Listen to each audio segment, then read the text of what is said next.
ঘটনাটি পাকিস্তানের। স্ত্রীর মৃত্যুর পর স্বামী কবরের পাশে কান্নারত ছিল। হঠাৎ করে কবরের ভিতর থেকে আওয়াজ আসলো, আমি বেঁচে আছি, আমাকে বের করো। এই পৃথিবীর সহজ নিয়ম হচ্ছে মৃত্যুর পর পুনরায় আর কেউ এই পৃথিবীতে ফিরে আসে না।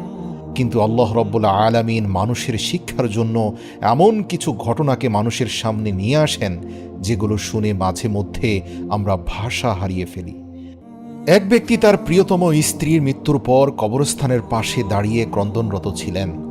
এমন সময় তিনি কবরের ভিতর থেকে এরূপ শব্দ শুনলেন যে, আমাকে কবর থেকে বের করো, কে আছো, আমাকে বাঁচাও।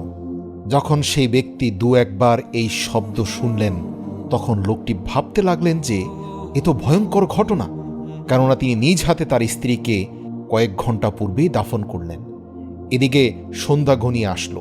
প্রচণ্ড ভয় নিয়ে লোকটি যখনই পেছন ফিরে দৌড় দিবেন, এরই মধ্যে তিনি হুঁশ হারিয়ে মাটিতে লুটিয়ে পড়লেন।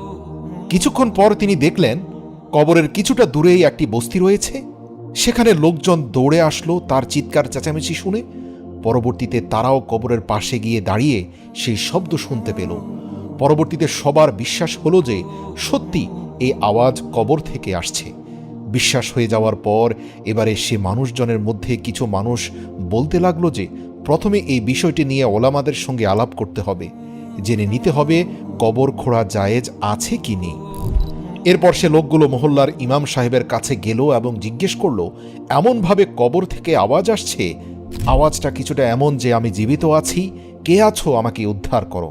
তখন ইমাম সাহেব বললেন, তার বেঁচে থাকার উপর যদি তোমাদের বিশ্বাস হয়ে যায় তাহলে কবর খোলো এবং তাকে বের করো। এরপর মানুষগুলো অনেকটা সাহস নিয়ে কবরে গেল এবং কবর খুঁড়ল।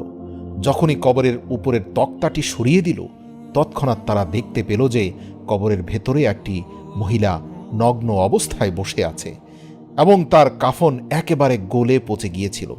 মহিলাটি বলছিল, তাড়াতাড়ি আমার বাড়িতে গিয়ে আমার জন্য কাপড় নিয়ে এসো, আমি কাপড় পরিধান করে তারপরে বের হব।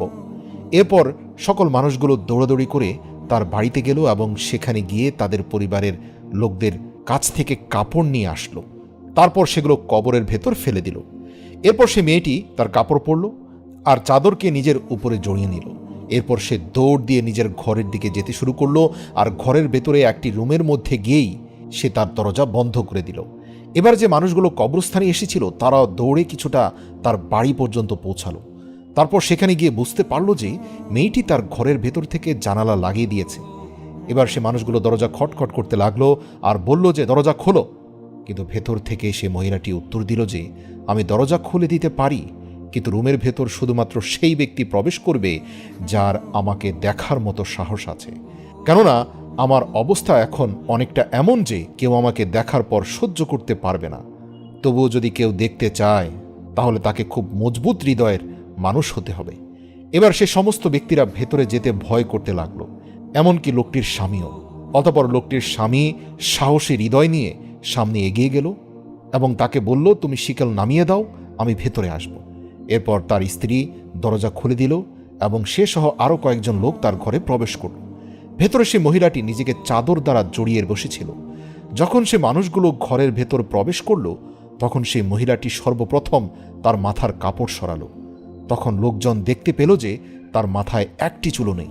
শুধুমাত্র তাই নয়, মাথার মধ্যে কোনো প্রকার চামড়া উপস্থিত ছিল না, শুধু হাড় দেখা যাচ্ছিল।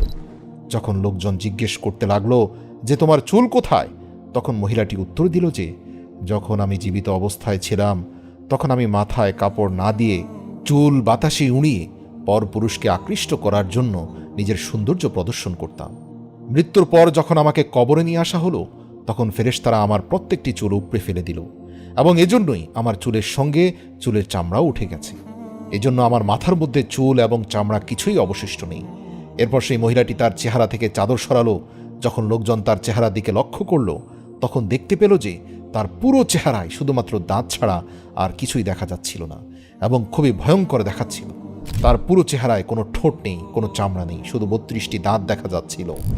একবার চিন্তা করে দেখুন, যদি কোনো মানুষের শুধুমাত্র দাঁত দেখা যায় তাহলে তাকে কতটা ভয়ঙ্কর দেখতে লাগবে। তারপর লোকেরা মহিলাটিকে জিজ্ঞেস করতে লাগলো যে তোমার মুখমণ্ডল, চেহারা, ঠোঁট কোথায় গেল? তখন মহিলাটি জবাবে বলল, আমি আমার চেহারায় অত্যাধুনিক মেকআপ ব্যবহার করে বেপর্দা হয়ে চলাফেরা করতাম। আমি আমার শারীরিক সৌন্দর্য এবং মুখের সৌন্দর্য পরপুরুষদের সামনে প্রদর্শন করে চলতাম, আর এর সাজা হিসেবে আমার ঠোঁটগুলোকে কাটা হয়েছে। তারপর সেই মহিলাটি নিজের হাতের আঙ্গুল খুলল। লোকজন দেখতে পেল যে তার হাতের আঙ্গুলগুলোতে একটি নখও নেই, সমস্ত আঙ্গুলের নখ গায়েব হয়ে গিয়েছে। তখন তাকে জিজ্ঞেস করা হলো যে তোমার হাতের আঙ্গুলের নখগুলো কোথায় গেল? উত্তরে সেই মহিলাটি বলল, আমি নখে নেইল পলিশ ব্যবহার করতাম এবং তা পরপুরুষের সামনে প্রদর্শন করতাম, তাই আমার প্রত্যেকটি নখ উপড়ে ফেলা হয়েছে, কারণ আমি এই সমস্ত কাজগুলো আমার স্বামীর জন্য নয়, বরং নিজের রূপ সৌন্দর্য গরিমাকে প্রদর্শন করে বেড়ানোর জন্যই ব্যবহার করতাম।